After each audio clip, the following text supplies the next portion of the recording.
We now live in the world where everyone wants to be inspirational to others. Hence, you feel like there might be need for you to share. It's okay to share in order to inspire other people as well, but if it is not really necessary, you don't necessarily have to share. Welcome and welcome back to my YouTube channel. My name is Nasra Hassan and this is Real Life Perspective. Before we dive into today's conversation, make sure you support my YouTube channel by subscribing, liking and share. That way you are going to encourage me to keep inspiring you. Thank you.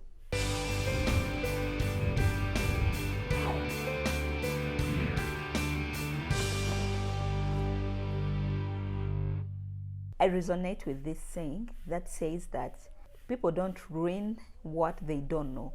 I know that nowadays we live in a world like a global village. Let's say you are having good times and you feel like you want to share your memories, good times, sometimes your feelings with the rest of the people through social media. I don't want to tell people what to do with their lives. I personally do share sometimes. I think sharing is not a problem, but oversharing, like the way how they say too much of everything is bad, but you can choose to live your life the way how you want.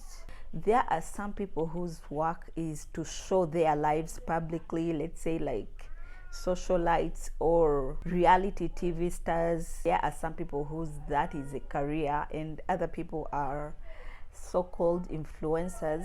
That is their full-time job, showing their lives publicly. It is okay, I'm not talking about those, but just in a normal circumstance, let's say an average person like me and maybe you who is watching, it is okay to share, but sometimes it is also imperative to be careful what you share, when, with who. All those things matter. Not everything is worth sharing, and people don't necessarily have to know everything about you. By sharing, I don't necessarily mean on social media, but even just sharing with other people, like your next moves, your next plans, you know, all those things. Some of the things about you have to remain mystery. Let's say like maybe your future plans or what you are up to. People don't necessarily have to know about it. Reason being, not only people are bad, but also me as a Muslim, I believe in evil eye. Sometimes you share your things or your future plans with someone, and all of a sudden things stop and things just get messed up simply because you shared. Sometimes we tend not to believe in these things of witchcraft and evil eye. Sometimes it is because maybe you think, for me, I'm a good person, I wouldn't bewitch anyone, I wouldn't jealous anyone, I have pure intentions. Sometimes you tend to feel that everyone might be like you. Not everyone has good intention. This world that we live in is evil. So at times you share and people do things to stop your moves. Later on, you'll just wonder why things have stopped, things are not going on, just things start changing. These things are real. I learned this a hard way. But also, you don't want to give accountability simply because I had told you I'm planning to do this and by this time it will be done, and it doesn't happen the way how I expected. So I have to give accountability again. I don't have to explain to anyone about my plans, about why my things didn't go on, but you have put yourself in a circumstance where you have to start giving accountability, start explaining, even to the people that don't even matter. You have to keep quiet, do your things silently, and let people wonder, let people find you mysterious. This will make you unpredictable, because when they see you, they don't know what's next. They don't know what you are up to. Let people think you are just someone who doesn't have vision. Let things be a mystery. We live in a world where people will hate you for absolutely no reason. Some of the people that you think they are your friend are not your friend. You have to give people a benefit of doubt, because you don't know who has pure intentions. Even the people who are malicious come just like people with the pure intention, and sometimes you get confused. You don't know who is good, You don't know who is evil. The world is totally messed up. Some people will hate you simply because you have a glowing skin.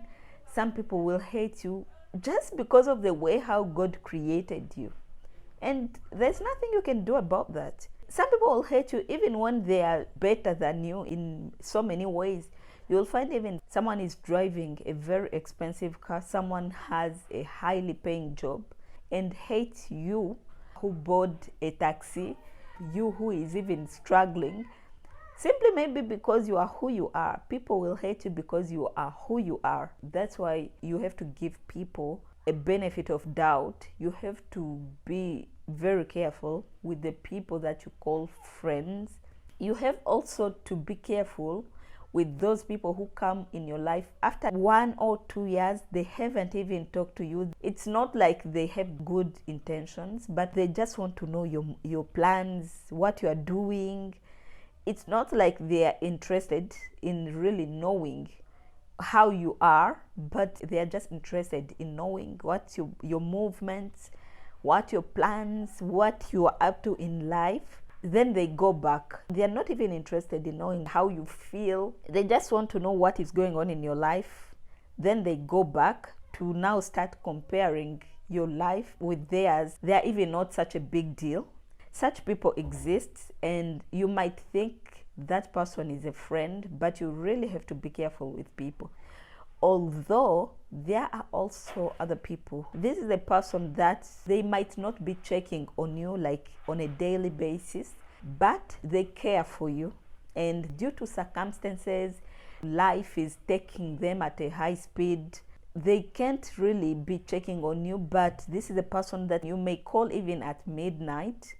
If they can, they will do whatever they can just to make sure they have supported you in a way that they can. The world is very strange. Make sure you pray. It doesn't matter the religion that you are in. It doesn't matter the language, but just make sure you pray. Whether you're a Muslim or a Christian, make sure you pray in a language that you can understand. If you're a Christian, read your Bible. If you're a Muslim, pray. And if you're a parent, the most precious gift that you can give to your child is to teach your children how to pray. Pray can save you from a lot. There are so many evils going on in this world. There are so many people hating on you for absolutely no reason. There are bad people in this world. So make sure you pray as much as you can. But also, as a mental health advocate and one of the people who likes to advocate about opening up, I know that sometimes you might be in a position where really you are overburdened, you are overwhelmed, and you really want to share what you're feeling. There are different ways that you can share, that you can relieve your heart from all those burdens, all those feelings. One, through writing your emotions, what you feel, what is going on in your mind. Writing helps a lot. Writing feels as if you've been having a conversation with someone. In another word, journaling, write your emotion, each and everything that you feel, write it down.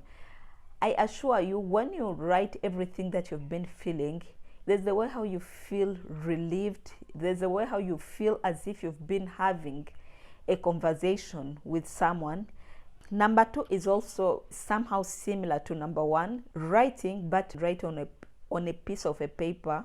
Be as if you are telling someone, but put it in writing. You write on a piece of paper, then you burn it. If you don't want to keep it, you can either write in a journal and you just keep your journal, but also you can write on a piece of a paper, then you shred it or you burn it. But also you can talk to yourself in front of a mirror. I know that feel when you feel like, I just want to tell someone. I don't want them to give me a feedback, but that mere action of telling someone is just enough for you. In that circumstance, that's what you have to do. You just sit in front of a mirror and imagine you're having a conversation with this person, with your best friend, and you tell them whatever you wanted to tell that person. And after that, you'll feel relieved, you'll feel good, you know. The other way you can offload is now talking to a professional. There is also a time where you feel like you just don't want someone to listen to you, but you just like need another opinion. You just need to get another perspective from a different human being. That's when you go to a therapist. I think this makes sense. The first phase is when you feel like you don't need a feedback, you don't want someone to give you any advice, you just want to talk and cry it out, but you just want someone to listen to you. That's when you journal, you write, and you talk to yourself in the mirror. It feels the same way as you would have talked to someone if you had someone who could listen to you. But this other phase is when you feel like you are somehow in a dilemma. You just don't want to be listened to, but you need a second opinion from a different person. That's when you might need a therapist, because when you talk to them, they will also give you the feedback. It's like an interaction. But I know that also, given even the economical crisis that we are facing, sometimes it might even be hard to pay a therapist. But if you cannot afford to pay a therapist, that's when I will advise you to now look for that person, that friend. I know you might be having many friends. When you feel down, you just want to have good vibe, you just want to have good time, and you know you need that company, that person who will accompany you in that. That friend is also important. But also you have that type of friend that you know this friend according to their thinking capacity, their level of maturity. This is the type of a person that I can have a decent conversation with. However, that person you can have a good time with, but in terms of having like a mature or decent conversation, it's hard. I can't really, you know, and it is okay. It is okay to have those friends that we can just have good time with, but in terms of advice, you don't resonate with their advice, you don't resonate with their ways of thinking, it is okay and it is normal. But you have to look for that friend whom you know that the way how they handle their own problems, this is the type of a person that I can talk to. They don't even have to be your age mate. Sometimes it might even be your mom, sometimes it might even be your spouse if you are married, or your boyfriend or your girlfriend. It might even be your sister or your brother or your cousin or even your uncle. It might even be your church leader. It might even be at your workplace. There's that particular person. Not everyone at your workplace is your friend, but if there is that one person that you can have like that mature conversation, that is the person I'm talking about. If it is at your church, that is the one I'm talking about.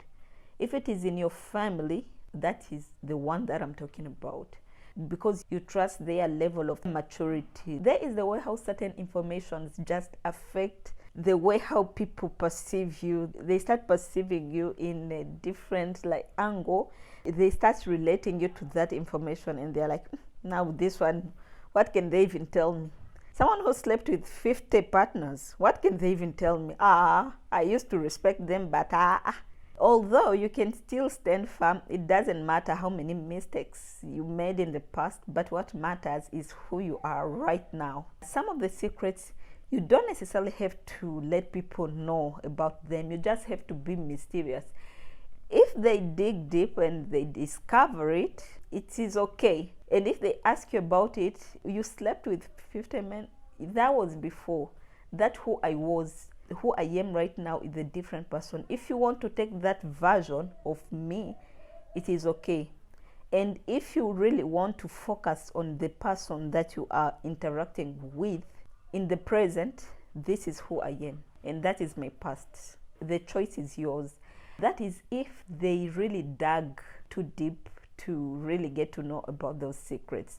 But if no one asked you about your past, you don't have to share certain things. If it is not necessary, make sure you zip.